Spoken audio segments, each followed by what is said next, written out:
What is going on? Welcome to episode 78. I think it's 78. I don't have that many fingers, so I lose track.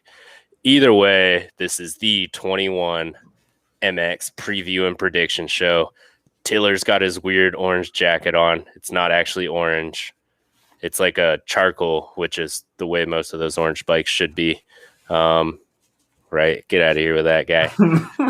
And then we have as always, got a shout out Bro Taco Hot Sauce, the number one in pretty much hot sauce, like all of it. I was gonna say like homemade hot sauce or like gourmet. Gourmet is a really fancy word for homemade, is what I've been told. But overall, he beats almost all the other ones that I've ever had.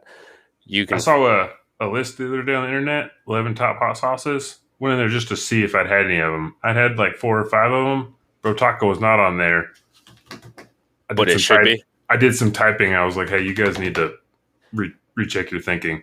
Right? We'll even hook you up with 20% off if you go to brotacofoods.com and use code PTDG. Did you include that in your email?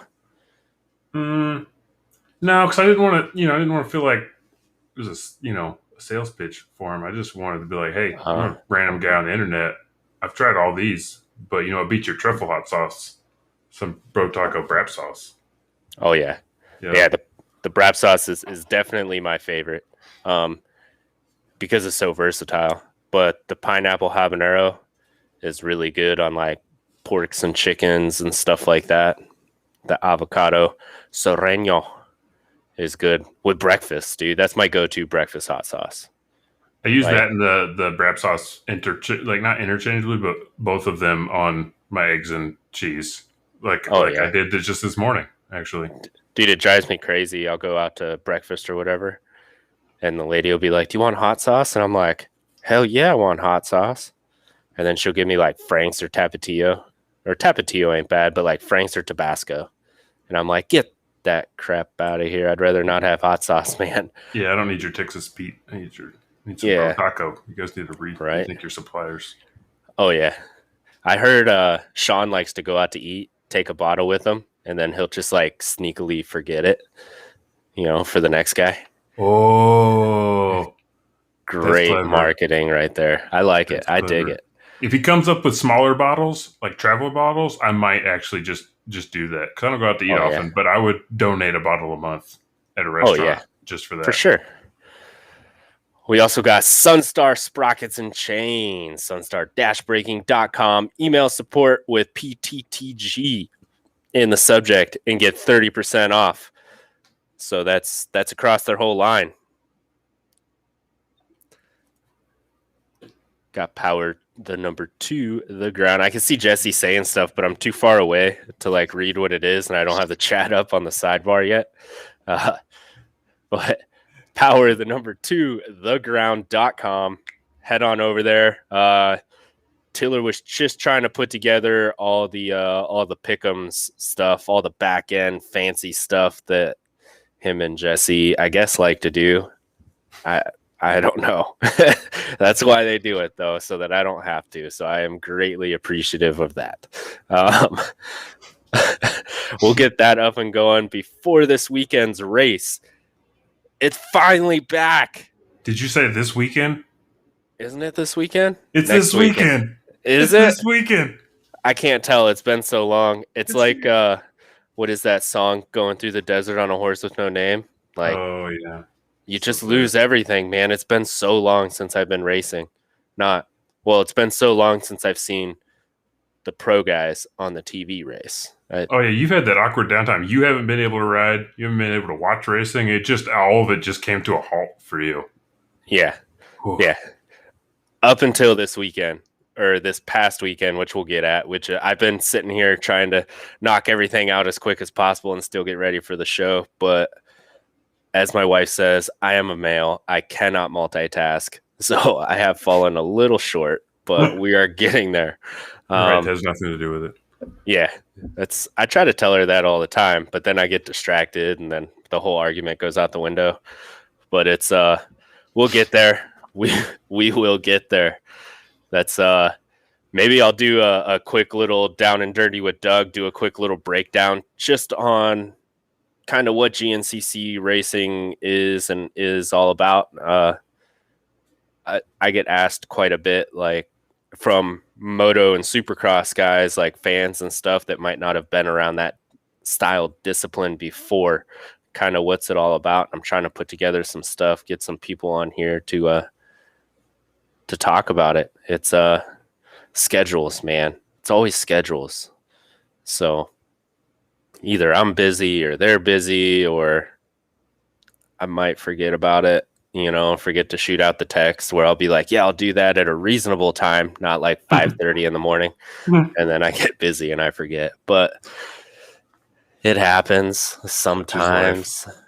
So yeah, we'll get there. Other than that, we have the preview and prediction show. Well, we have something else too. See what I was talking about? I get distracted and I forget. We have something else that's coming out tomorrow. Oh, yeah. I didn't realize until earlier today, when I may or may not have been doing something, and I was like, oh, when is this happening? And I looked at my watch and I was like, oh, that's tomorrow. Oh, yeah. Yeah, it's definitely tomorrow. Yeah. So the folks over at Turborilla, last minute, I reached out. Me and Tiller have been playing this game for quite a bit, trying to get Jesse to play it, but I don't think he's ready for this heat yet. Dude, so far I've been like top 6% in the world out of everybody that's beta testing, which means I'll be like top 20% when it gets released tomorrow. Let's hope. Yeah, let's hope. It'll probably be worse. But Joe over at Turborilla said that we could play the trailer for him and bring it to the fine folks at PTTG. So I guess let's get to it. I've never got to do some fancy like blah type of stuff before. So we're just going to rip the Band-Aid off. No more talking.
So what did you guys think of that trailer?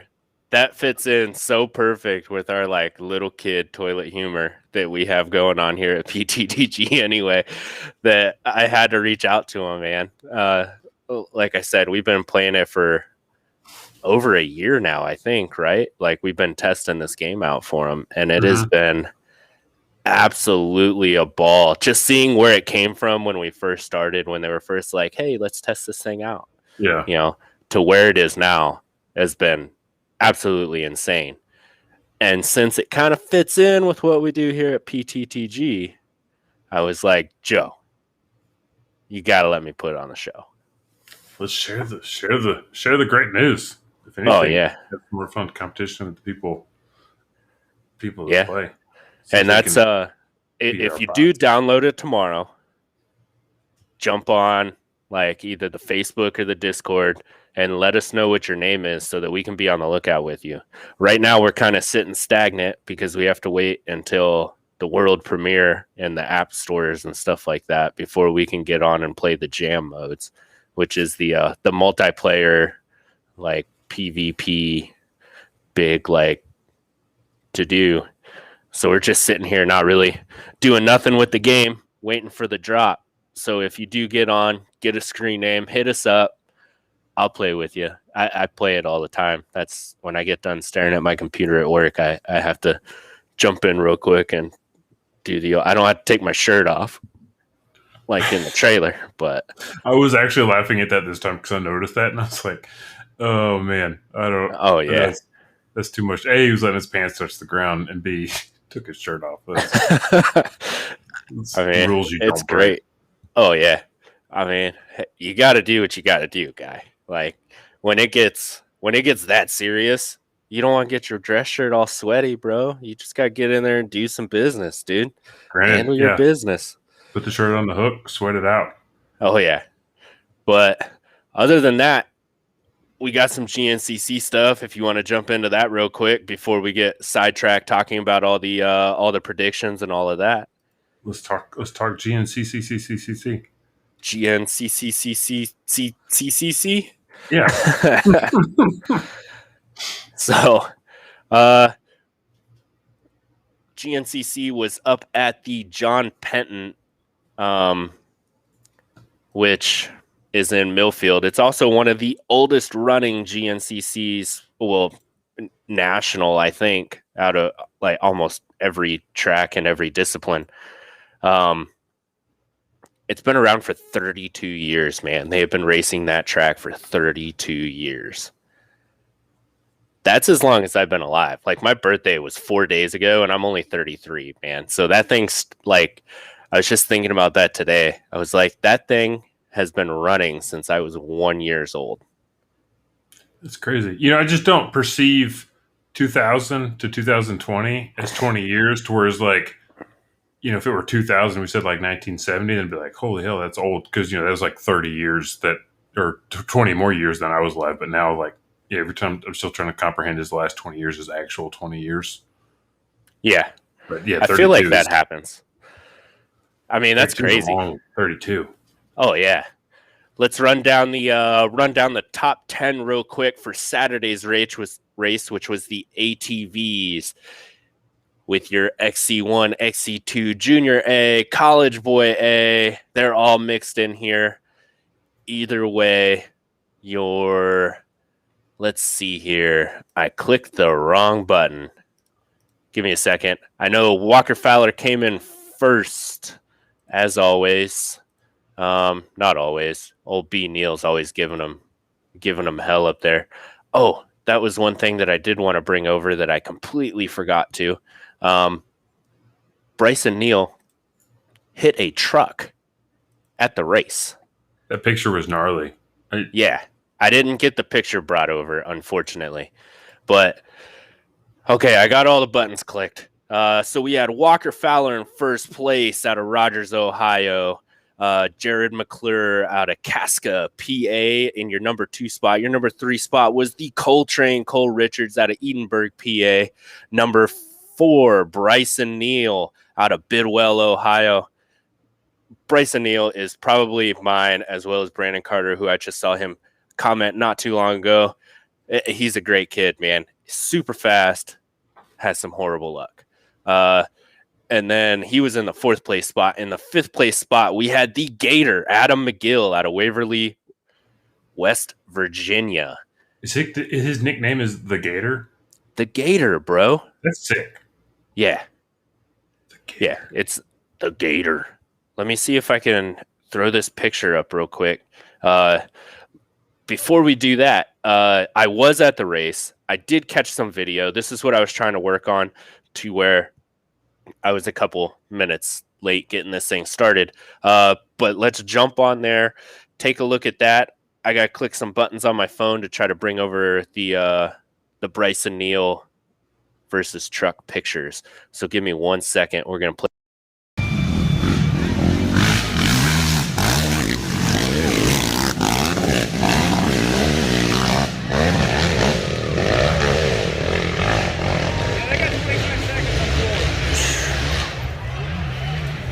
Here comes the restaurant.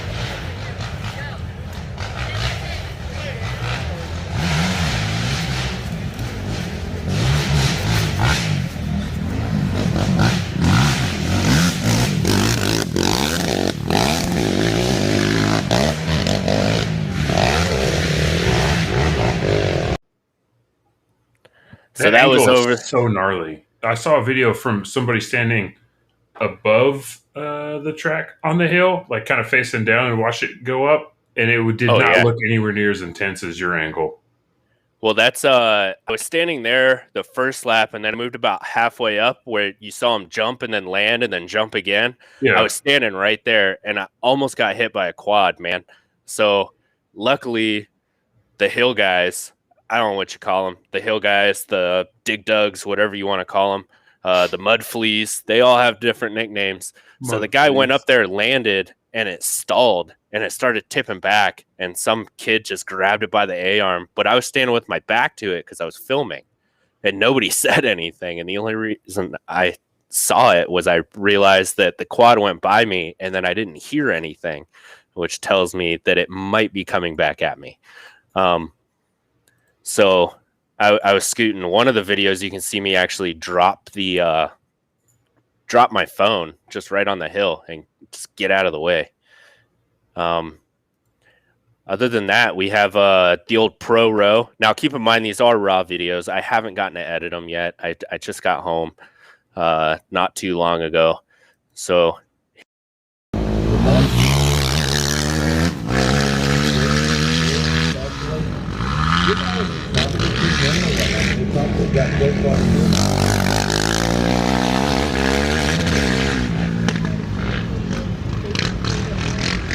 when you have to repeat it, you just saw on that one too. You know, at that point, I thought gap maybe 5 seconds, so it looks probably a lot bigger than what it is. 5 seconds, that's what it is. It's right at that 5 seconds. But that's something these guys have talked about. But over the last couple of years, the amount of speed these boys can carry on those machines is insane. Well, and choose to carry with that much stuff around them. Yeah. Like their brains are just like, nah, I don't see hazards. Nah, no big deal. Just go. Yeah. This is the picture that we were talking about. I think I sent it to Brandon and you and Jesse. Let's throw it up here. This was the truck that Bryson Neal hit. Now, keep in mind, when he hit this truck, the tailgate was down, and he moved it. I think they said like 2 feet. He hit it so hard, and he still finished the race in 4th place. He was leading when he did that, and that only dropped him to 2nd. And then he had another tangle with a lapper up in the woods that caused him to lose 2 more spots. But that kid leading the race hit a truck, moved it 2 feet, backed up, continued on, and then got 2nd place, wrapped up with another lapper, and ended up in 4th. If I hit a truck, I'm done. Just go get the trailer. We're putting this shit away, dude. Like, so yeah. That was my weekend. I don't have much from the bikes, mainly because I was too busy watching them, and on the single track, it's a little bit tighter. I do have a lot more videos and stuff. I am going to throw them all together, and then maybe we'll throw them up on Facebook and YouTube separately, like a separate segment or something like that, so that you guys can kind of see some of this stuff. like I said, I'm also trying to get some of the racers in here so that we can really break down some GNCC and get more people interested in it. I mean, it's fun. It definitely is. You pay your money and get to race for hour and a half, 3 hours. So, but I'm excited to talk some GNCC with some GNCC people. It's the more and more you share this stuff with me, the more and more exciting it gets to and follow it. You can freaking take out your little adventure bike or whatever. What's that? Your BMW? I'll send some microfiber towels for you so you don't get your cute little German bike all dirty. But we'll let's go out there and run it, buddy. I find the WR first. That'll be the that's the motivation I need to find my dream WR. Let's just run up to Jesse's house and borrow it for the weekend. We'll hit the car wash on the way back, knock the mud off. He won't be any wiser. Yeah, never know. Jesse, just pretend like you're not listening to this show at all. Okay? Yeah. Don't write down what the hour meter said before it left. Yeah, right. You can unplug that. We'll fix it. Yeah. Didn't hear that it just goes off vibrations, man. So we'll just throw it on like the paint mixer or whatever. Add the hours back on it. But yeah, so that was my weekend. To say that I haven't been around racing, I guess, is not exactly true. But I miss it. That's the kind of stuff that I like to do. I would ride a track, but the jumps keep getting bigger, and so do I. So the whole gravity and Isaac Newton thing just doesn't work out in my favor.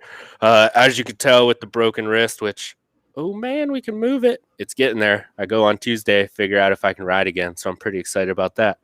I think that was the most movement I've seen out of that wrist in a while. Oh yeah, me too.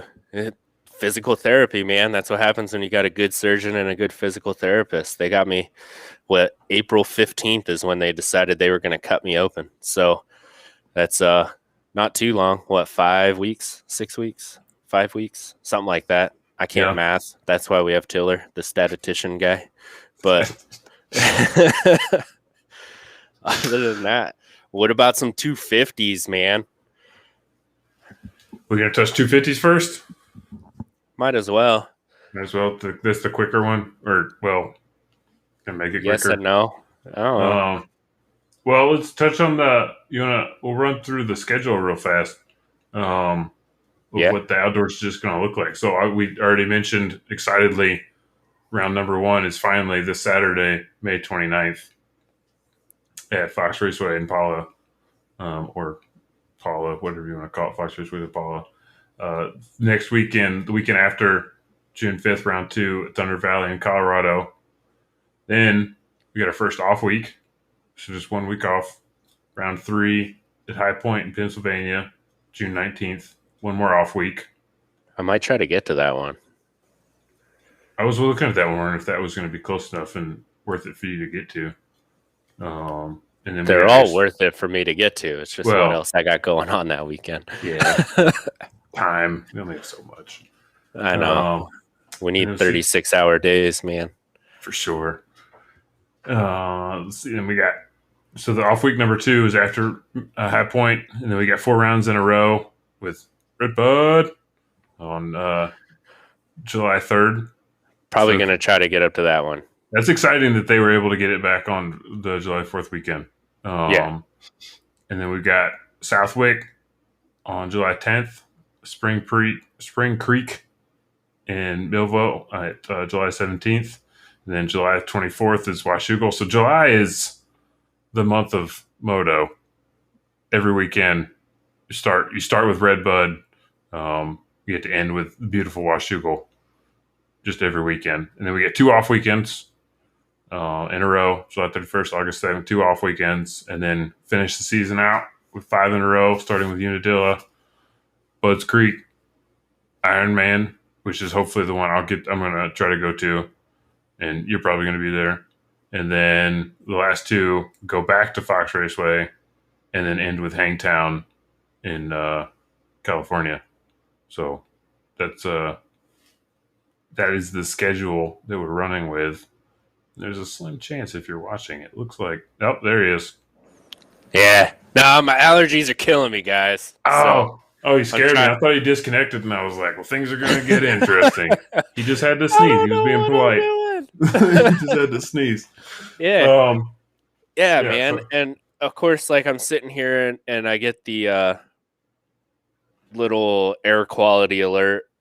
Pollen is extremely high. I feel like everybody's walking around right now and you're like, corona or allergies?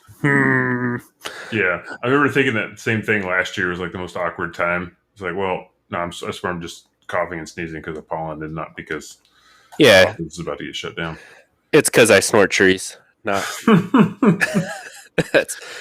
but yeah, it's I'm gonna try to we'll see how the schedule works out.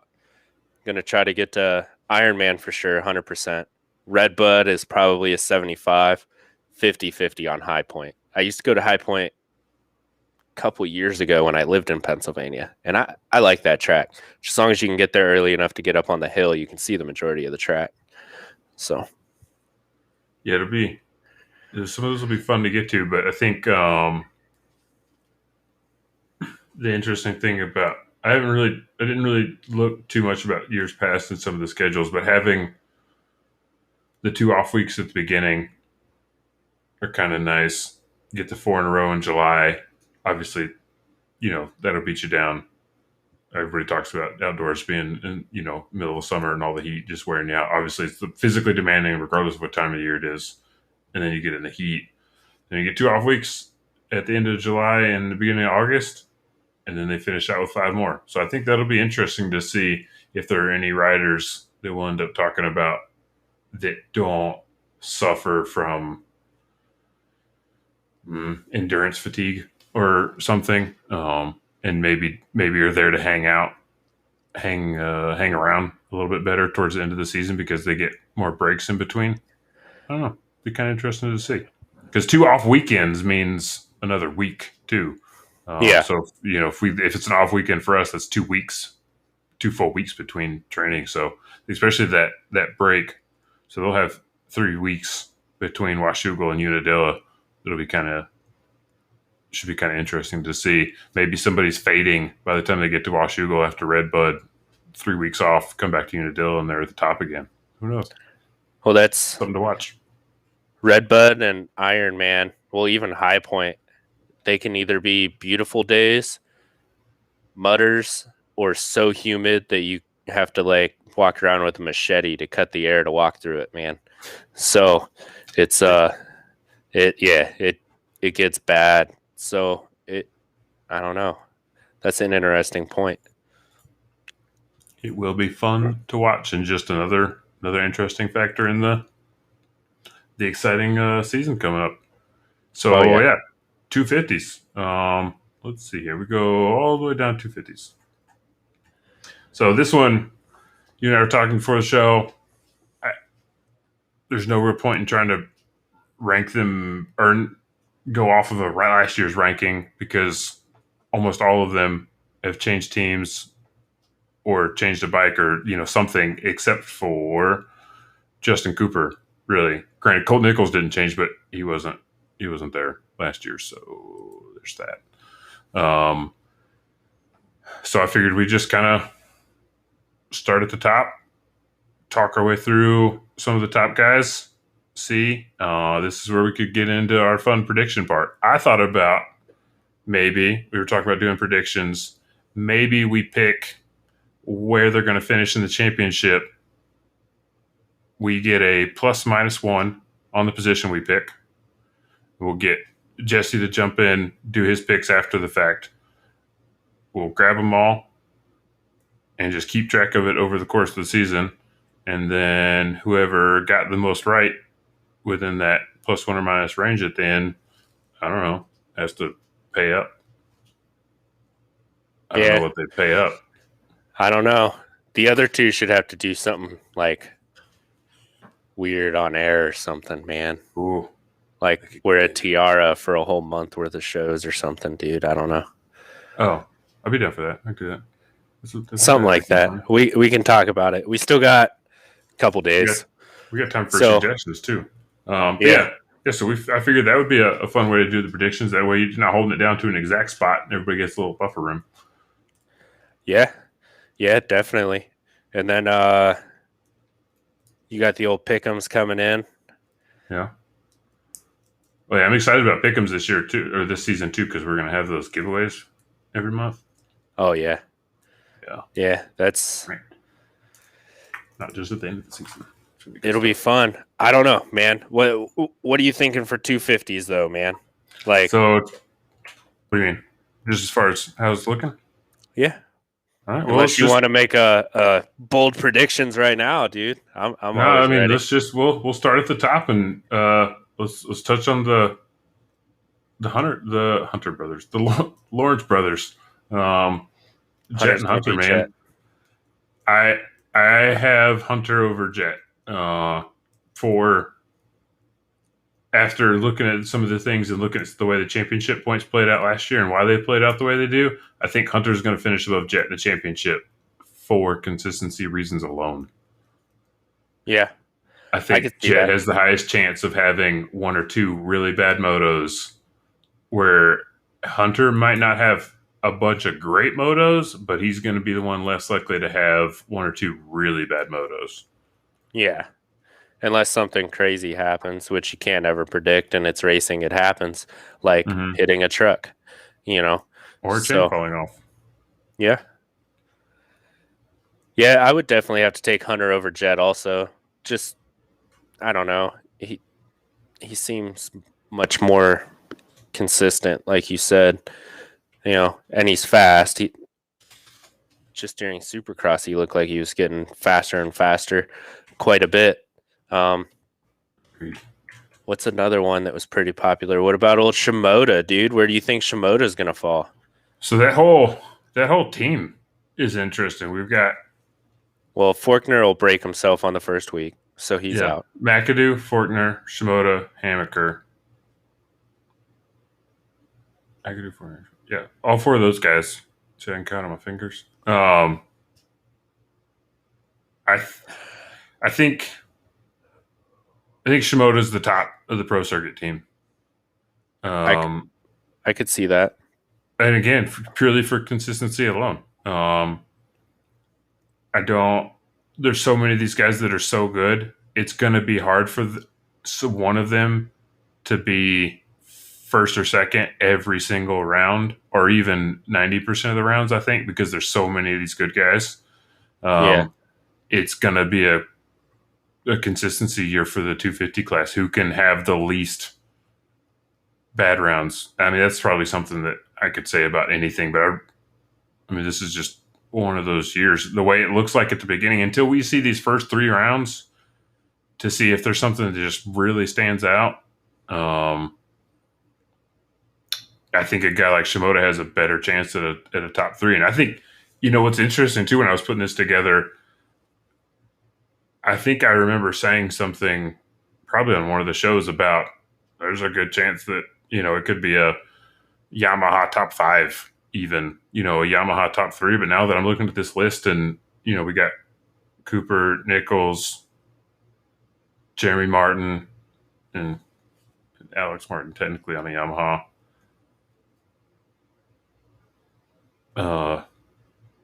I don't know if Kawasaki or Yamaha, which one's most likely to have three in the top five? Yamaha. You still think it's Yamaha? Just because it's outdoors and the bike advantage? Or what was the bike advantage last year? I think it's a rider advantage, man. Yeah. Just purely by the numbers game. Talent game. Oh, and they got Thrasher too. I don't know. Maybe Thrasher really was showing something with those speedway tracks, and who knows? Maybe his endurance is kicked up, and he'll be able to do those, and he could be a factor in the top five this year. That'd be exciting. I just think Yamaha has a better team than Kawasaki does. Nothing against Kawasaki. I just think they have a lot of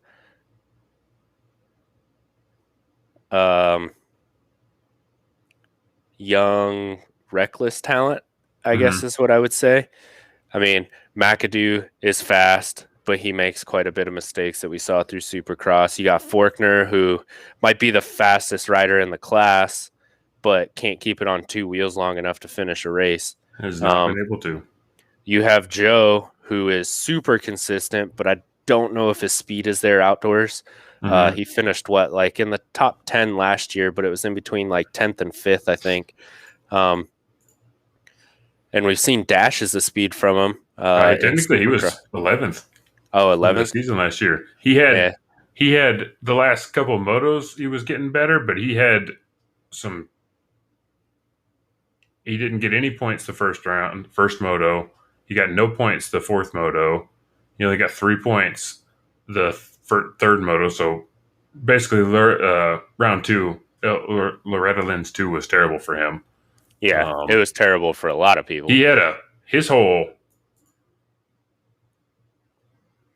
He had one good moto out of the first 9, and then it slowly started getting better until obviously everybody remembers the last moto, for him. But that was also arguably, granted, you can't take away from the performance, but it was also kind of like the other guys didn't need to win. Yeah. That one. Yeah.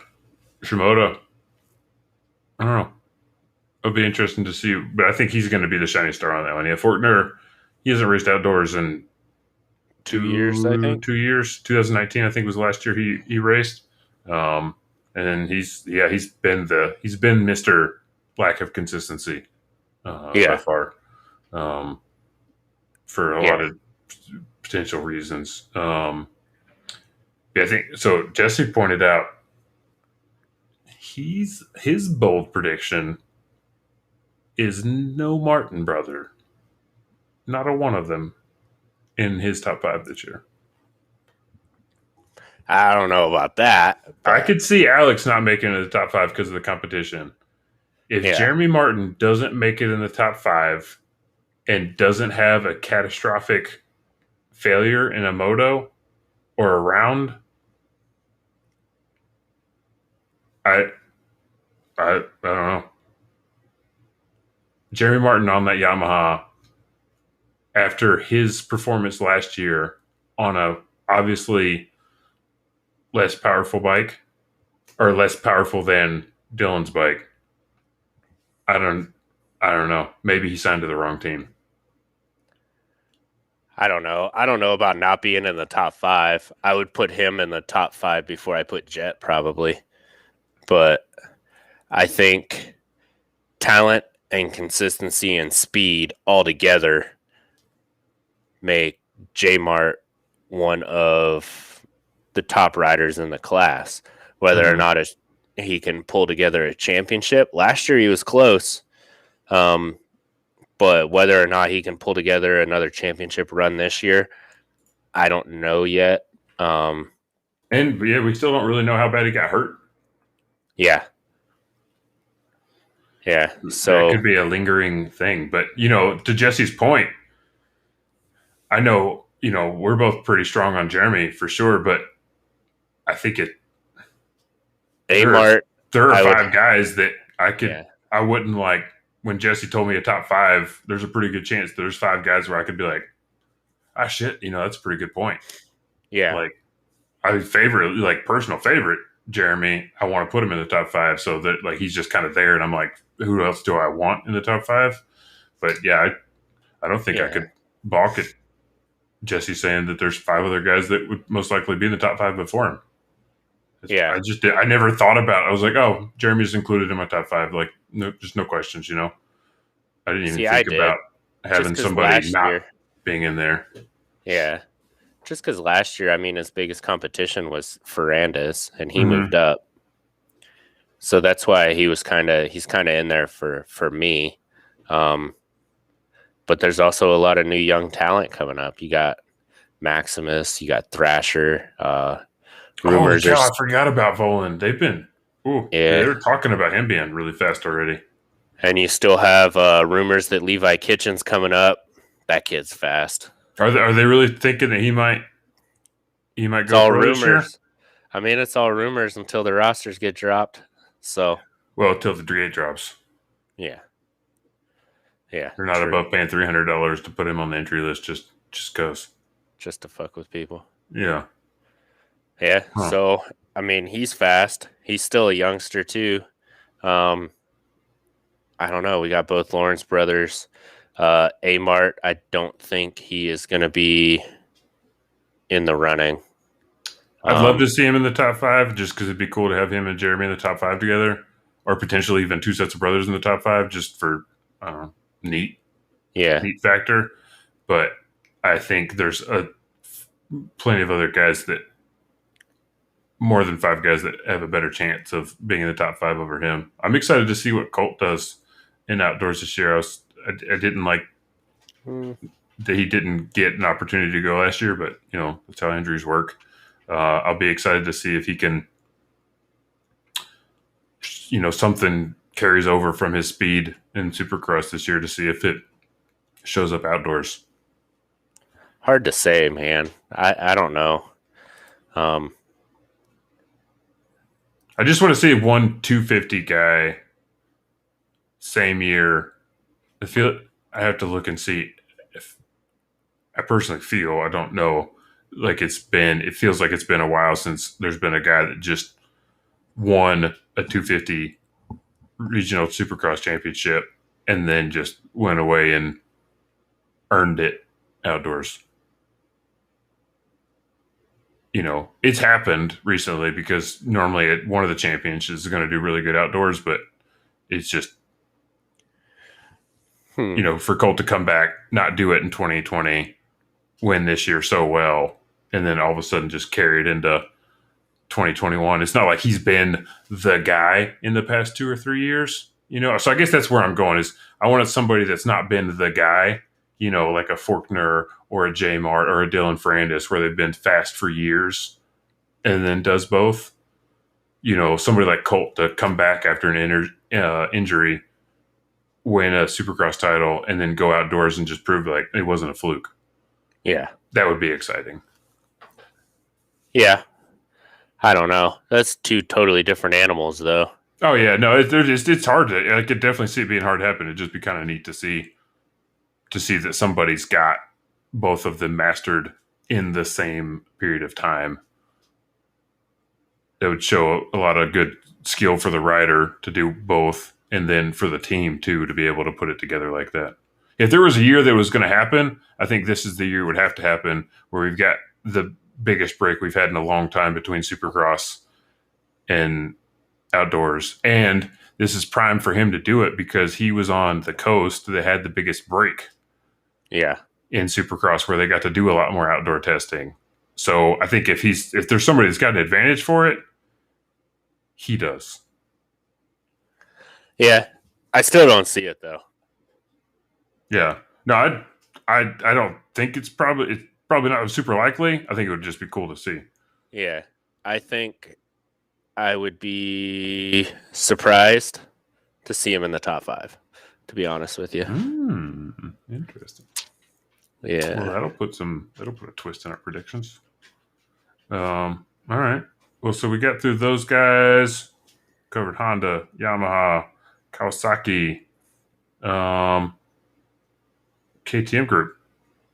So we've got Folan I completely forgot about. But yeah, he's Pierce Brown. Pretty fast. Pierce Brown, Styles Robertson, Jalek Swoll, Michael Mosman. None of them are in the top 5 for me. No way. No way one of them cracks the top 5 in the championship standings. Not this year. I think two of them in the top 10. Which 2?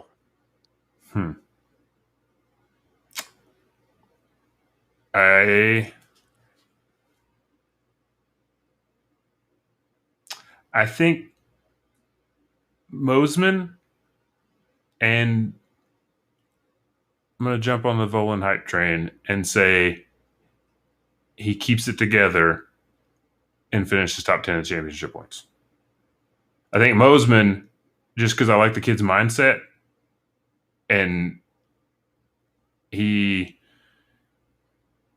had some dumb moves in Supercross, but because it's such a different animal, I think his mindset is more of, I'm going to stay on the bike for 30 minutes and grind it out twice every weekend. So, and that puts him in the top 10. I guess. I haven't seen enough for Pierce Brown in the past couple of years for him to finish top 10 with these 10 plus guys that I've already got on the list in front of him from 3 other teams or Yeah. brands. I don't think Brown can do it. Styles still He's too still young. Yeah. He did had some impressive rides in Supercross, but I don't think he's full on. I mean, he's, where he's training, sure, he's getting his ass kicked and he's training his way through it, but I don't think he's got enough to. If he's in the top 10, he's 10th, and that's it. But I don't think that. Who else do they got? What about the AGE guy? Who was that? I can't remember now. Let me look.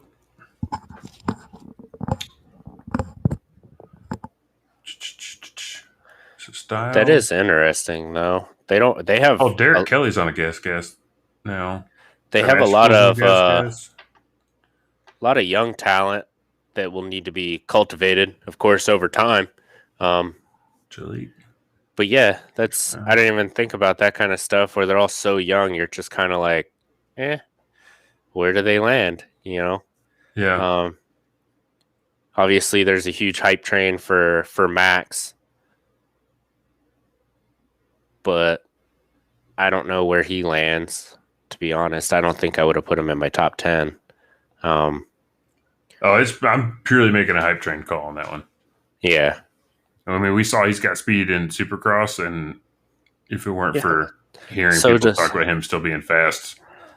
So does Jalik, though, and Pierce Brown isn't bad. I would probably put Mosiman and Swole in the top 10. Jalik's pretty quick, man. Mm-hmm. His endurance, I think, is lacking a little bit, but overall, I see him doing pretty good, man. I think he'll do good. He'll definitely. I hope to see him have some really good races, but I don't know, because this is the first year that he's been a shining star or more of a shining star in Supercross. To really have some standout rides that were worth talking about and getting excited about. Yeah. To jump up to that in 1 year was one thing, but then to do that and outdoors in the same year, that would mean that next year, if he's able to do what he did in Supercross this year and be a significant top 10 in outdoors this year, that means he's likely on the rise up, and that next year, 2022, he's going to be really worth talking about. I think he's on the rise up, man. I do. Exciting. Yeah. I mean, we'll see, though. That's the hard part, is they do have a lot of really young guys. And then we have Suzuki. I don't know how much they're going to bring to the table. They've got Derek Drake and Schwartz, and it's kind of it on the entry list on a Monday before the first race. Yeah, I don't know if I see them cracking the top 10. Maybe in one moto. Yeah, in a moto here too, I'm sure. And not just from attrition either. I think there's a chance they could have a really good moto depending on where it's coming. There was times last year when Amart had some really good runs where like the whole track wasn't bad for him with the paddle tire, so he was able to put like the paddle-ish tire on. Yeah. So something those like bikes are Millville or something. Tire. So Yeah. put the paddle tire on so that he gets a good start, and then they've got the skill to stay in the top 10 for the whole race. Yeah. Well, wasn't it Derek Drake did the fill-in ride for Pro Circuit, wasn't it? And he did pretty good. I was thinking of that earlier when I was looking at that list. I can't remember. Yeah, Suzuki's not going to have a whole lot in the 250s this year. Yeah. Unfortunately. So do we want to jump over to 450s, man? I think unless you got another 250 guy do you want to touch on? None that jump out. Faulkner's gonna wreck. Shimoda will do all right. J Mart's gonna win it. Yeah. Chandler's going to win it. It's just going to happen. I mean, he's already doing practice motos with his brother up there in Millville and stuff like that. So I don't think that's too bad. 450s. Let's jump into 450s, man. All right, 450. So let's do. I figured 450s. It's interesting. Let's run through the top 10-ish from last year. Yeah. And then we'll touch on two guys and then two other guys. Yeah. While you're doing that, my allergies are killing me, man. So right. Run down the list. I'm a fucking disappear like Houdini real quick, and then I'll be back. Give me a sec. Like a ghost. Oh yeah. All right. So starting with the top 10 championship points from last year, we'll just run through the list real fast, and then we'll go back and touch on them. Maybe Doug will be back by then. Last year, it finished off with Zachary Osborne obviously taking home the championship, so he's in first place. Second, Adam Cianciarulo. Third, Eli Tomac. And then we move into fourth place, Marvin Muscan. Fifth, Chase Sexton. Sixth, Christian Craig. What? Not on the 250s? Coming back to 450s for outdoors again. Christian Craig. And then seventh, we had Justin Barsha. Not on a Yamaha anymore. Eighth place last year. You remember who was in eighth place last year, Doug? No. R.I.P. Blake Baggett. And then ninth place, Max Dancy on Suzuki. He's good, though. 10th place, Brock Tickle. Surprise. And then, let's see, just for quick mention, Joey Zavacci, I'll touch on him later. And old Freddie Noren. How terribly did he do in Supercross? We talked about that a couple times. To see such the difference between terrible Supercross performance and motocross. But we also talked about there was a little bit of a bike difference there for him this year. So that and he comes from Europe, man, as in his early 20s. Mm-hmm. So that's kind of apples to oranges. Oh yeah, for sure. No, I think it's definitely. I think there's a lot of logic behind it. It's just so interesting to see, when you see that. Normally, it's a little bit closer of a gap, but to see a guy come from Europe finish 11th in the 450 Outdoors Championship Series, and then just have such a rough time in Supercross. Granted, like I said, we already touched on didn't have the bike, didn't have the support, all the things, but it's just that's a crazy dichotomy. You don't really get to see that often between the two, right? Yeah. So it'll be interesting to see what he does this year in outdoors. If he's even, I don't even know if he's lining up for 450s this year. Probably. I think he is. So Zach Osborne last year, some of the key points for him and the next two guys, Adam Cianciarulo and Tomac. Zach had an average qualifying of 5.6, which is whatever for outdoors. His average start, 4.8, average finish, 3.7. So he won the championship. He won 6 motos, 4 overalls. His worst finish was a 16th in Moto 2 at Spring Creek, round number 6. That's when he had the flat tire, isn't it? That's what I was thinking, but I don't remember him finishing that bad that race. Neither do I. I think something else happened. Yeah. That one. I definitely didn't remember him finishing 16th with that flat tire. I remember being way more just like hectic for that. But if you drop that round, average finish is just third flat. It doesn't sound exciting, but when you compare to why Adam's second in the championship and Eli's third in the championship, it makes sense. Adam's average finish was 5.1, but if you drop his 38th from Moto 2 at Loretta Lynn's 1, the one you watched him go ham on, Yeah. his average finish was 3.12. Right there with Zach's. Oh, there's no doubt AC is fast outside. He might be the fastest guy on two wheels at any given weekend outdoors. It's honestly, until you and I talk about it in Discord with Skara, I keep forgetting that he finished 12 points off the championship leader last year.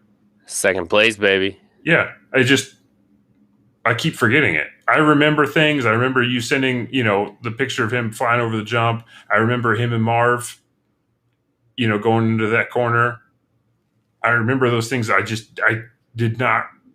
never remember and haven't been able to remember that he finished 12 points off of first place and finished the whole season. It's exciting. I think that's a big improvement for him. When they look back, Supercross season, so I'm excited to see what he does this year. When the guys on the track look back and see the green number 9 behind him, they know the fastest guy is behind him, like hands down. So I definitely expect decent things from him this year. Yeah, he had killer average qualifying with 2.2. He got 2 whole shots. He won 4 motos. He led 131 laps.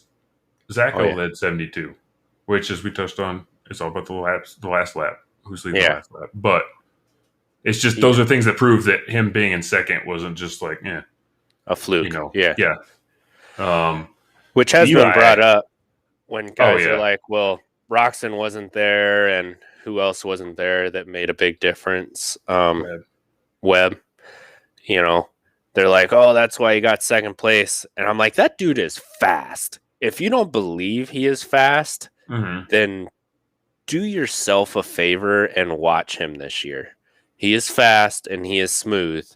Now, granted, he can't take how fast and smooth he is outdoors and translate it into Supercross speed and consistency. But that dude can ride that bike outside in all different types of conditions. He's definitely somebody that a lot of people are sleeping on this year. And it's sad to see, because I'm not a huge AC fan. I'm not a huge green fan in general. Anybody really on the green team except for maybe Shimoda. But that dude is scary fast outside. Yeah, I don't know. It's exciting to watch him and his body size and body type on that bike, on the tracks, and just the way he moves over the obstacles. It's the same thing. It's not the same way that we've talked about Dylan and Marv doing it, but it's just the same thing. They've got a completely different way of doing it. And he can because he's so lanky. He can move the bike differently than everybody else has to. That's the way AP is. AP just has to figure out how to translate that into consistent speed, man. Yeah. They're so tall that they can get their ass way out over that rear axle and just ride it like that, dude. And it's awesome to watch. But that also leads to some crazy wrecks. So yeah, if you push into the edge, sometimes it's gonna go a little bit further than you're hoping to. So Adam, he earned the second place and almost had a first.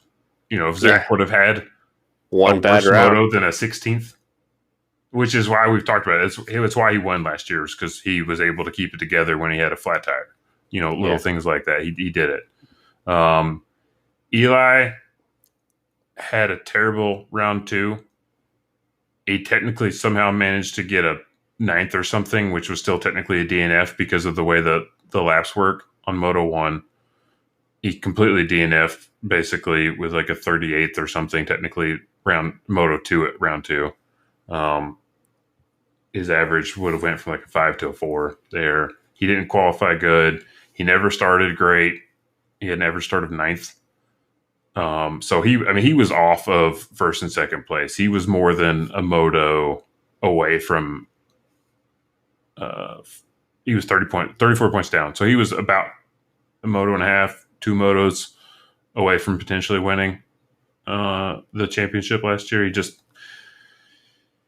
didn't have it. And going into this year, I think there's 2 completely different arguments you could have about him having incentive to do it. He could potentially have incentive to say, I'm not an asshole. I'm going to show you guys that I've still got it. I think he will. And that I'm leaving to leave. Or he could have incentive to kill it because he's like, hey, I want to take a number 1 plate to Yamaha that I earned on a different bike, maybe for financial incentive or something. Or just maybe Did you watch the kind of guy that would be like, screw you guys. Look, Yeah. I'm leaving. I can still win on this bike, but I'm leaving because I want to. Yeah. Did you listen to Main Event? Mm-hmm. I was gonna say that sounded a lot like Blair's prediction there too. Yeah, and I'll give it to him. The way when he was talking about that, I agreed with it. Maybe I never even thought about that. That whole idea that maybe Yamaha's like, hey, we'll put a little bit on top of your contract if you bring us the number 1 plate. I never even thought about that being a thing, and I thought that was kind of interesting. Like, so also, and what I made a note here of, how much does that number 1 plate mean to you as a fan if the guy carrying it won it on a completely different bike, completely different team than the year before? Does it not mean anything until he backs it up and wins the second time? Or is it just kind of like, oh, it's cool. Thanks for reminding me he won last year on a completely different bike and a completely different team? So I think if you're going to say, does he back it up? It's very important to remember who you're talking about, for one. And for 2, who cares? Either you're a fan of the guy or you're not, no matter what he's riding. If you're a brand loyal fan, then yeah, it sucks for you. But at the end of the day, it's not the bike that got the job done. It's the guy that's on top of it. And we've seen that numerous times with guys riding with bent bars or flat tires or, cracked subframes. Husky. So it's like at the end of the day, it's not the guy or it's not the bike. It's the guy that's getting it done. Mm-hmm. So I mean, doing the GNCC thing, I've seen guys pulling like top 5s, missing a whole freaking Nerf bar where they're just standing on a little post and still finishing the race. Mm-hmm. It has zero. It has a little bit to do with the bike, I guess, because you still have to have a good bike that can get to the finish. However, it's up to the guy that's piloting it to make sure that it gets where it's supposed to be going first. And there's no replacement for that. We see it all the time, where you're like, oh, this guy was probably a great amateur rider. And then all of a sudden now he's just not, So it's, even though they have the equipment, the equipment is maybe 10, 20% of the whole equation, Mm-hmm. And I would probably put a rider at 40 and the rest of it's luck. Racing is a lucky game. You are gambling. Especially outdoors. Yeah. There's a lot of gambles involved, man. So to not bring that fact up either, I think is downplaying the situation a lot. But I think for sure. I was just thinking that like so if you start the chain at I'm Yamaha, I'll pay you more if you bring us the number 1 plate.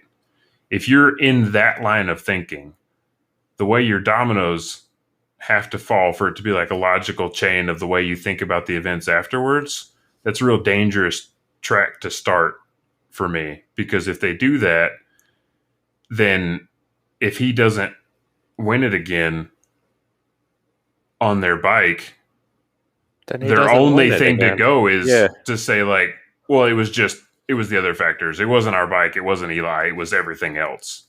Right. That really gives them only like 1 out to go without saying, Well, it was either Eli or it was our bike.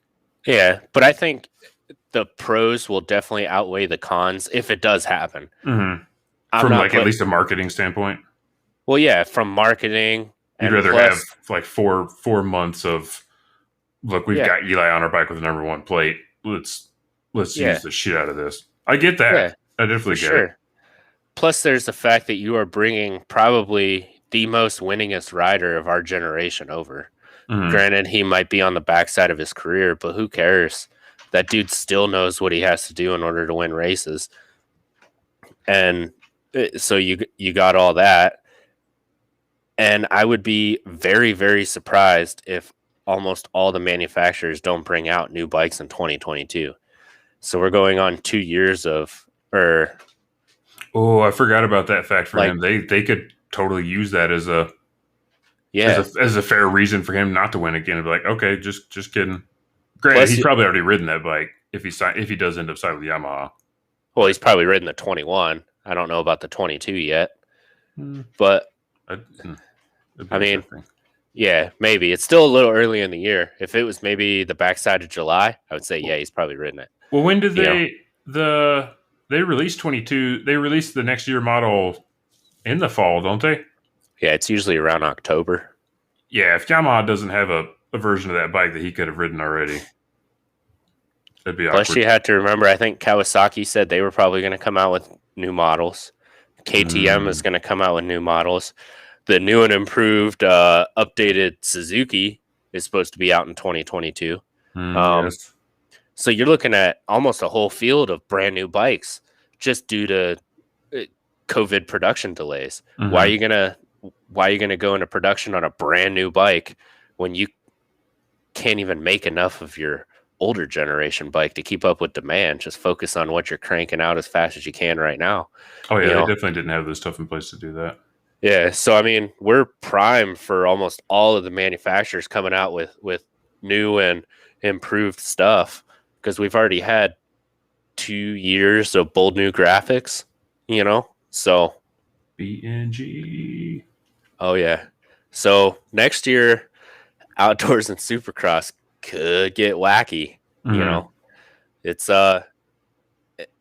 it's hard to say. That's just kind of my prediction as to what 2022 will look like. But I think Yamaha is crazy if they don't bring over the wingest rider and try to get him to bring the number 1 plate over, because 2022 is going to be a clean slate for all the manufacturers, I think.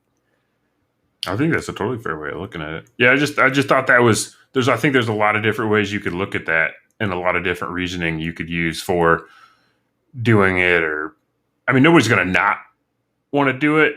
It was more of less of like, well, for any reasons you would want to do it, how strongly would you want it so much that like basically how much money would you pay for it to happen because of the potential negatives of like the way it could play out, is like how much of an incentive would you really put behind it with the way it could play out. So I just thought that was kind of interesting because I never thought about it and I've been thinking about it all day. A clean $250,000, man. That's only what, 250 bikes off of your marketing program? Mm-hmm. Yeah. I mean, in their mind, in their dollar checkbook, yeah, it's not that big of a deal. But it could, I don't know, it could be interesting. Because they're going to spend the same amount in marketing whether they have the number 1 plate or not. Mm-hmm. So, yeah. Let's see. So yeah, we talked on the top 3, and they were, a prime example of averages over the course of the season, and the averages playing into where it was like, Zach's average finish wasn't 2, it wasn't less than 3, it was almost 4th, Yeah. And he still won the championship. That's how outdoors works out, and it's crazy. And it's a matter of how bad your moto is too, because like AC's bad moto was twice as bad as Zach's. They both had one. It was just making, it's like, I know everybody said it, but I always like to pretend Dungy said it. It's, it was probably him telling the story of how somebody told him, but it's making the best of your bad nights. But yeah, so then we got Marv. His average finish was actually better than Eli's. And so is his average start. Yeah. but he didn't win anything. Yeah. So you do have to win some. That makes a difference. Chase, holy hell, He'll be interesting to watch this year. I'm excited to see what he does to the championship points. He won an overall and he won a moto. You got nothing. It speaks for itself. Christian Craig, is he going to be a top 15 gate filler? Yep. Okay. Barsha, no more Yamaha. Going to be on the gas. We saw what he did in Supercross this year. Do you think maybe he's trained better? Maybe the gas is going to help him out on outdoors where it didn't help, where it couldn't help? I think him and Christian Craig are going to hold hands going around the track, man. I don't really care where Justin Barsha finishes. I don't think he's going to be top 5 because of everybody that's going to be in it. I just want to see him midair, full throttle, and hear what the gas sounds like on the rev limiter as compared to the Yamaha. That's all I want from him. Probably really close to the same. I want him to be healthy, finish it. I want to get 24 motos of rev limiter in the air. That's all I want. He's one of those big name guys that I'll be surprised if he finishes much further up than like 8th place, man, to be honest with you. Oh, well, I mean, the competition, it's like we talked about in the review show. When you look at him and you say number 7 or 8, that sounds bad. But then when you logically look at the people in front of him, you're like, oh, shit, okay. I guess plus really you have to remember, we're not talking Supercross where he's probably going to come out and win the first week. To get a huge jump on people. Yeah. And it's outdoors is a different game, man. Like this weekend, I wasn't even racing. It was 90 degrees with 90% humidity, and I still lost 7 pounds. Mm-hmm. Just sweating, running around in the mountains, man. Like that's what outdoors is. It's a game of attrition. You either got it or you don't. Yeah. And we'll see. If you don't, there's always the winter series, Yeah. And to be fair, he got 7th. I think he would have finished. He definitely would have finished 6th if he wouldn't have missed the last round. Yeah. He wouldn't have gotten 5th. He would have gotten 6th. But also, too, we had technically a shorter season last year. Probably wouldn't have meant much for Adam and Zach, except for maybe Adam would have had another chance at winning, but everybody else probably would have still finished about the same because of their gaps, Baggett's not going to be back. The first week is at Pala too, right? Yeah. We do need to point out, I feel like we should point out or just remind everybody as much as they ride there, there's nothing we can take away from the first round that's going to mean shit for the rest of the season. Nothing about what happens at the first round. Even if somebody walks away with a 30-second lead, I don't think that means a whole lot for the rest of the season. That just means somebody had a good day at the track they all ride at all the time, or almost all of them. Yeah. I think Yamaha's in Florida. But yeah, Yamaha and most of the KTM guys, So I don't know, maybe if Yamaha or KTM comes away with a 30-second lead at Paula, then maybe that's kind of exciting because they beat everybody else at their home track, but also I don't see that. You can't take much away from the first round. So first round's going to be exciting. Second round's going to be even more exciting. Also, I wouldn't put much weight on Osborne because I heard he hurt his back again. I was reading up on the interview. He didn't hurt his back again. Unless you heard something like super recently. He has been pretty open about the herniated disc problem that kept him out from the Supercross season. It's not getting better per se in a quantifiable way. It's some days. I was reading the interview again to make sure I had it right. It's some days it feels better. He's doing physical therapy 3 times a week. He's doing a lot of different training because even cycling was not good for his back. Yeah. That kind of scared me. Like, you can only make that sound so positive when cycling which is the least impact cardio that you can do. Yeah, and the closest thing to a physical form of riding a dirt bike is hard on your back still. He seemed, obviously, he's not a guy that's going to make it sound negative, but he tried to make it sound as positive as he can. His line that stuck with me was, if I didn't think that I could do it, I wouldn't go do it. I would just go ahead and get the back surgery. Yeah. See, I heard along the same lines, only when he hits large jumps at race speed, it hurts a lot, which is something to watch out for. Because how many hurts a lots can you do in one day and still recover for the next week? Yeah. How many of those? Yeah, just think about like some of those. Any of the name any of the tracks that have the huge downhill, just giant braking bump sections. Yeah. How many of those can your back really take?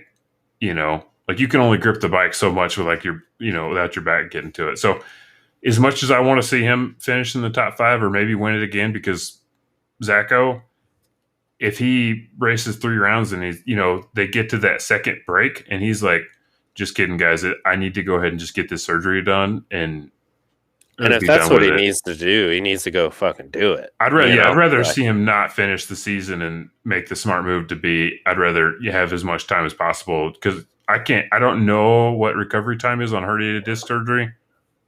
Assuming Never had to deal with it, but I can't imagine that it's quick. Definitely not a broken bone. No. So Baggett's not coming back.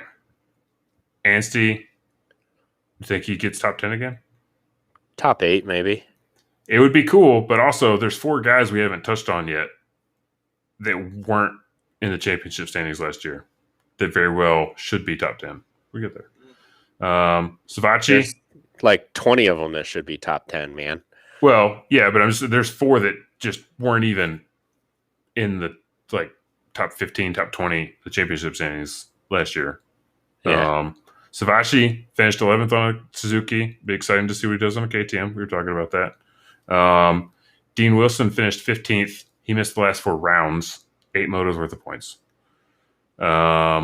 Jason Anderson finished 19th because he went home halfway through round 3. Yeah. When his arm issue, or he felt like he had the pain in the arm and they made it sound like his bolts were like coming out from his plate or whatever. So he got that fixed. He didn't finish the rest of the season. He could easily be a top 10, of course. He was showing speed again at the end of the season after he got whatever was going on with him figured out in Supercross. He should easily be top 10, no questions. Yeah. And then we get to, actually, I want to do this backwards. I honestly don't remember where was AP last outdoors. Top 15, I think. No, he wasn't. He wasn't there. Oh. I don't remember. I didn't have it. Kept meaning to look at today, and I kept getting distracted. I have no idea where he was last year. Let me look.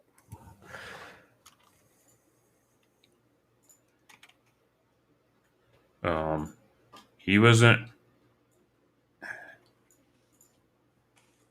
even in the point standings. I just don't remember what happened to him last year. Did he get hurt?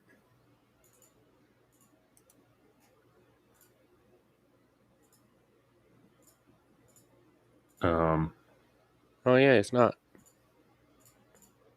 I mean, I guess he could have got hurt. Somebody knows. It's not me. I can't remember. Yeah, that's one thing I didn't look into, but when I was getting everything ready over the weekend, and I kept meaning to look into it, he had that ankle injury, I thought. Oh yeah.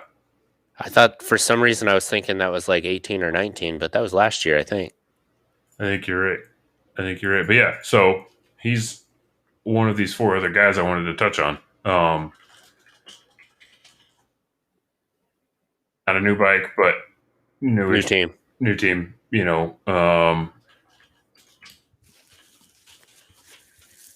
Where do you realistically, as much as you can say without favoritism, that's hard. Where do you think he's going to be?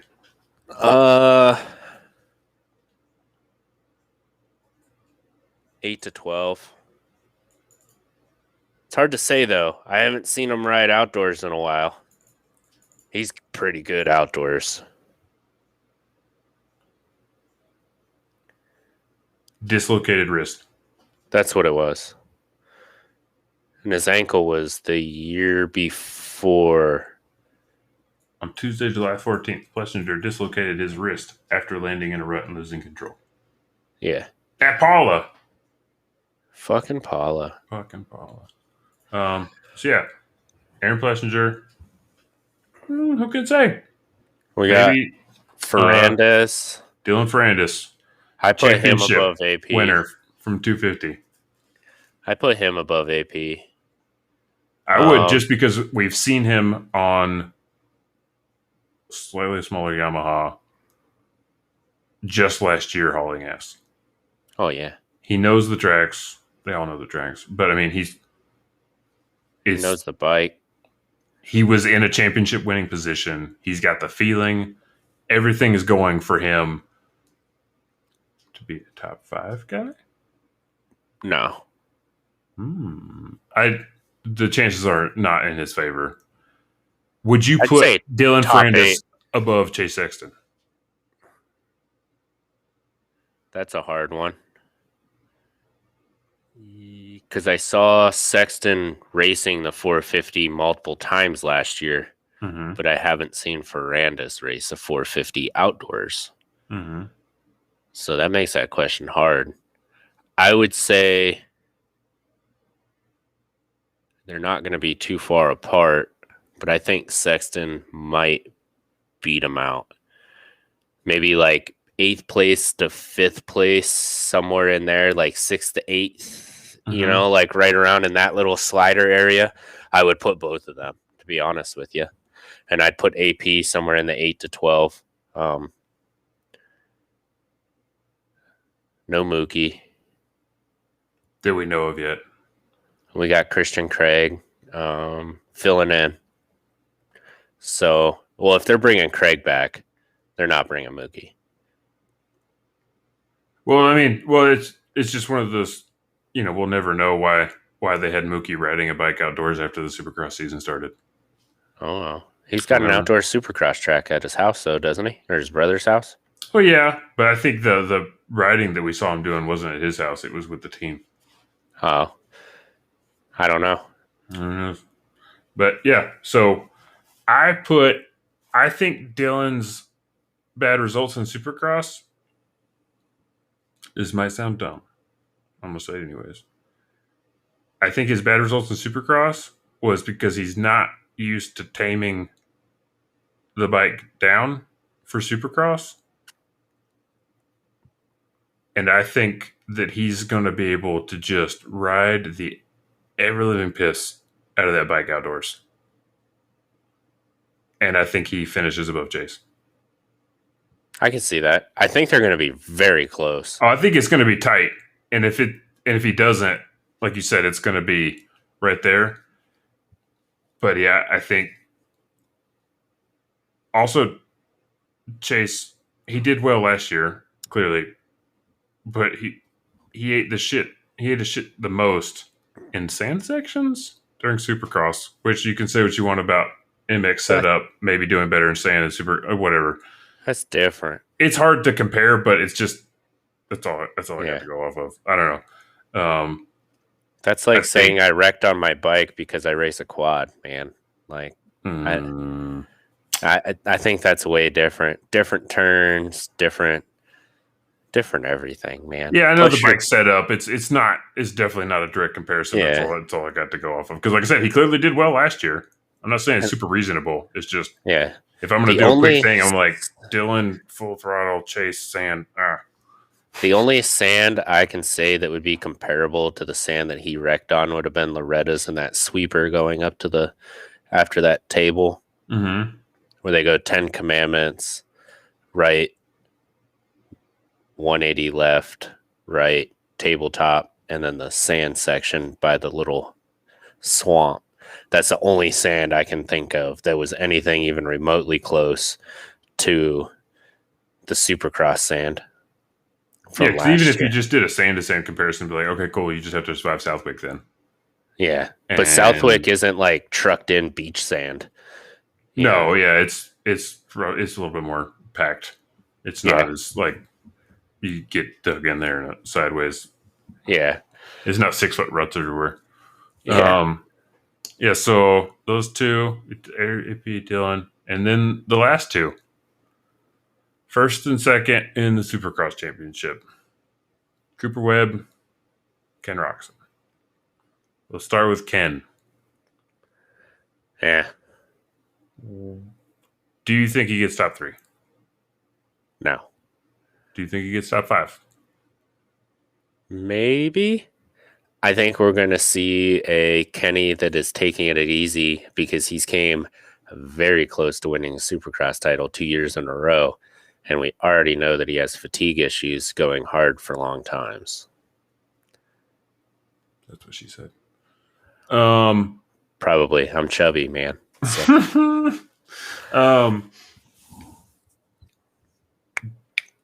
So you think Kenny finishes all 24 motos, but just doesn't finish all 24 strong? Or do you think he has a few too many really bad rounds because he loses control and has bad accidents because he's not all there? I think we see him do, or at least try to do, all the rounds, but maybe not as hard as what we had seen in the past. Fair enough. I think that's where I'm going. Because if I'm Kenny and I know that I have issues with heat and longevity in the heat, I'm not going to kill myself knowing damn well I still have a shot at a Supercross title that I've just barely missed out on twice in a row. Mm-hmm. You know what I mean? And in the United States, what means more? A Supercross title or a motocross title for the average person? Yeah. For Kenny, yeah. For Kenny's situation, him earning his Supercross title is probably much more financially, bigger financial incentive and bigger personal incentive than outdoors. Yep. Yeah, I mean, there's a ton of speculation you could have about the health stuff. Speculation, dude? Speculation. Speculation. It's a new word. Pulled a Ricky, made up a word. Right. Speculation about his health stuff and what that means. Maybe he's more likely to get exhausted easier just because he's been there, done that. But his issues in Supercross didn't seem to be the same kind of exhaustion issues we saw last year. So maybe that's less of a problem for him. But also maybe he also didn't race outdoors last year. Yeah, I don't know. There's a lot of different ways it could go.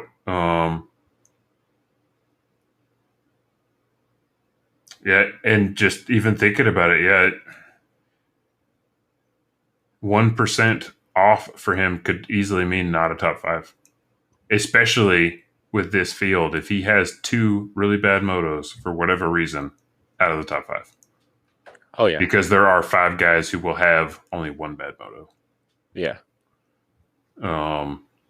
So then Cooper Webb. Whew. I don't think he gets top 3. I don't see it either. Not because he's not going to be fast, but he's another one I would go feel. back and look at his last ones for like a refresher. Well, he's another one I would feel comfortable doing like 6th through 3rd, maybe. I think there's guys that are better outdoors where his riding style is definitely more suited for indoors minus whoops. Well, I think he's going to be a key. He's going to be the point that I was making with Marv from last year. He got 4th in the championship, and his average finish and average start was better than the guy that got 3rd, but he only won 1 moto. His average was a real pretty steady average, right? So I think that's for Coops. I don't think he's going to have it enough to win. Maybe if he wins more than 1 overall, I'll be a little surprised with the other field out there. There's other guys that are going to win more than 2. If I'm KTM and I have Marv and Cooper both lining up next to each other, I'm going to secretly root for Marv just because I think Marv is a better outdoor guy than Coop. Mm-hmm. Yeah, I think Coop's going to have a season like Marv did last year. Marv's worst finish was a 10th. His worst. If there's anyone that can cause an upset on any given week, it's Coop. Mm-hmm. I will give him that. But it's how many upsets does he have? And at what point does it just become that it's not an upset and I was just wrong? You know what I mean? Yeah. Yeah, I think for him too, it's going to be, I want to see the first three rounds, see how his starts are outdoors. Yeah, we're not on Gates. Yeah, if his starts are good and he's up there at the beginning of all three, then it's going to be a little different story. But if he's a guy that's not starting in the top 6, it's going to be hard for him. Yeah. Because he's not going to be able to tactician his way through the field and outdoors like he did in Supercross. Well, that and you figure who's most likely going to be up there. You got Ferrandis, Marv, AC, Tomac. Just that's enough. Mm-hmm. You know what I mean? Sexton. He's going to have the problem outdoors that Tomac had indoors, right? You think? That if he doesn't not give a damn itis, dude. Well, maybe. Well, I'm talking purely like logistic wise, not what I really think was Tomac's problem, but if he doesn't get the good start, it's going to be 10 times harder for him to make it through, right? Yeah. And he's not going to have it to catch up with these guys outdoors. Yeah, I don't think he's got the raw speed that Chase is going to have. Even I don't think he's going to have the raw speed that AC is going to have. I think if he wins the championship or gets in the top 2 or 3, it's because he played the shit out of the Dungey game. Which, that's Coop's specialty. Just consistency, man. Yeah. So, and it helps that his consistency is good. You know, mm-hmm.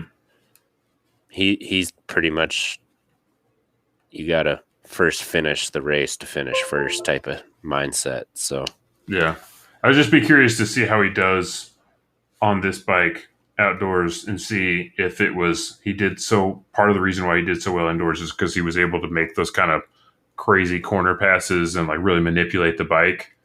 Yeah. Versus does he have the outdoor speed, or does his technique in those kind of situations still translate to some of the crazy stuff outdoors where he's like, he pulls a something and changes lines mid corner because he can do that with the bike. Whereas that makes a difference for him that some people, not everybody's like, not all those guys are good at like doing those weird line jumps mid corners on outdoors. Yeah. What was it? There was that one moto last year where Anstie did that weird, like where there were two just really weird, crazy lines in the middle of like a right-hander. I think it was Anstie was the one that ended up like Anstie jumped the split lane, and everybody was like, "Is that legal?" Oh, and yeah. They're like, "There's no rules against it." Yeah, there's no markers, and so it's like he was just like, "Screw it, I can like do this faster and inside just, to with inside." it. Yeah. And I think it's maybe not as an obvious of like a split lane type situation, but those ones where it's like, screw this like fake berm that's getting built up because there's two different lines. Like I'm going to cut through this corner, and there was a couple guys that were doing that. I remember seeing it last season. You see it every season, but I think something like that might be where Coop makes up the difference because he's able to just manipulate that bike. I don't know. We'll see. Yeah. Yeah. Who else we got, man? That's about it, man. All right. Unless there's any privateers you want to talk about, I think we can. I got to do a little bit more. I got to see who's signing up. I know Jerry Robbins coming back. Well, he's signed up for 250s. Oh, did he? I think. Well, he's on the 250 entry list right now. Oh, okay. For what that's worth. Other than that, I would have to really go back and look to see kind of. I think we can. Who's doing what? The privateers that'll be fun to talk about. I think we were talking about just every week picking a segment maybe 12th to 15th or 18th to 20th or even further back because it's outdoors. We get a lot more guys and just picking a group every week and talking about some of the privateers that are just finishing these fucking races, I'm down, dude. Showing up in vans, showing up in Priuses, just finishing the races because they got balls. Yeah. And gas money. Right. And can afford to pay $300 entry fees. Jeez. Right. That's the thing. I got to go grab my kids. Yep. So, it's about that time. I got to do the same. Oh, yeah. So if you're still with us after all of this, tune into Jesse's show. It's usually Thursdays at around the same time, isn't it? It's like 6:30, 7 o'clock. Hopefully we can get some of our predictions in. I got to do a little bit of homework. We did talk about quite a bit. And if you guys have your predictions all written down, please comment on Jesse's show. I think we might try to jump into it. If not, I'll just slip Jesse a piece of paper. These are my predictions, and it doesn't matter why because I'm going to win. Tiller might jump on. I don't know. We're going to figure something out. But in the meantime, Tuesday and Wednesday, waiting on Jesse's show. Jump over to Bro Taco at brotacofoods.com. Use code PTTG for 20%. That's Bro Taco Hot Sauce. Hit up our boy Sean. Let him know that we sent you. He loves the whole PTG community. Also, don't forget to stop over at sunstar-breaking.com. Email support with PTTG in the subject and get hooked up with 30% off. And that's across their whole line. That's brake rotors, brake pads, aluminum, Z-sprockets, countershaft sprockets, chains, whatever. Whatever they got, get 30% off. Also, do not forget to stop over at power2theground.com. Hit us up. Pick'ems is coming. We're going to get back into it. We're talking about doing some cool stuff with it. So stay tuned for all of that. We're trying to get it rolled out as quick as we can, but we are 3 guys with busy day jobs.